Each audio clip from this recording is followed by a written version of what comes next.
আপনার বডি তো ভালোই আছে, আর আপনি ইন্টারভিউটা ভালোই দিয়েছেন। আপনি ক পেয়েছেন তা বলুন।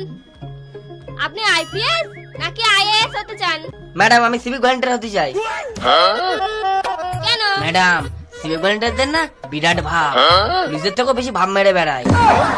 আরে যান যান, আপনি ফয়কালে পাস হয়ে গেছেন। রতন সর্দার, রতন সর্দার, রতন সর্দার। হ্যাঁ ম্যাম আস্তে আস্তে আস্তে।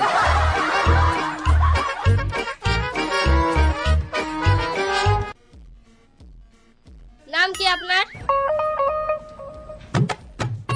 রতন সর্দার। বাবার নাম? অমর সর্দার। মার নাম? আপনি মার নাম জানেন না? বিনা সর্দার। দেখি ফাইলটা।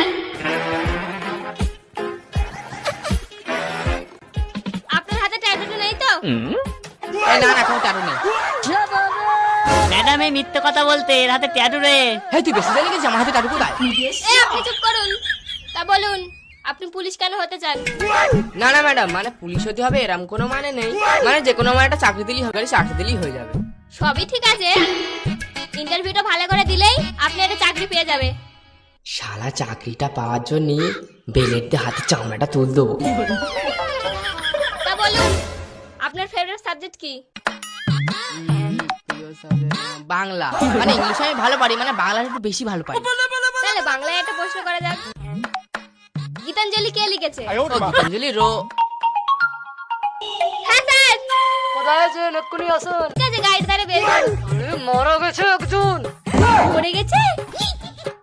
মরে গেছে, তাহলে আর কি করবো? আরে লাশটা তো নিয়ে যেতে হবে। লাশ নিয়ে যেতে হবে? ঠিক আছে, হাবুলদারকে পাঠিয়ে দিচ্ছি। হাবিলদার নয়, আপনাকেই আসতে হবে। আমারই যেতে হবে? কিন্তু স্যার, আমার তো ভূতি বিরাট ভয় লাগে। আপনার চাকরিটা আমি খাচ্ছি। এই না না না স্যার, চাকরি খাচ্ছেন? আমি স্কুল যাচ্ছি, স্কুল যাচ্ছি।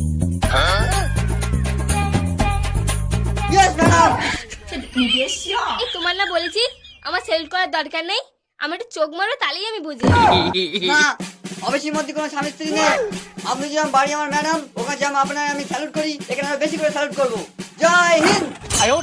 আচ্ছা ঠিক আছে বাদ দাও। ওই যে ছেলেটা ওখানে বসে রয়েছে, ওরে আমি একটা প্রশ্ন করেছি, গীতাঞ্জলি কে লিখেছে?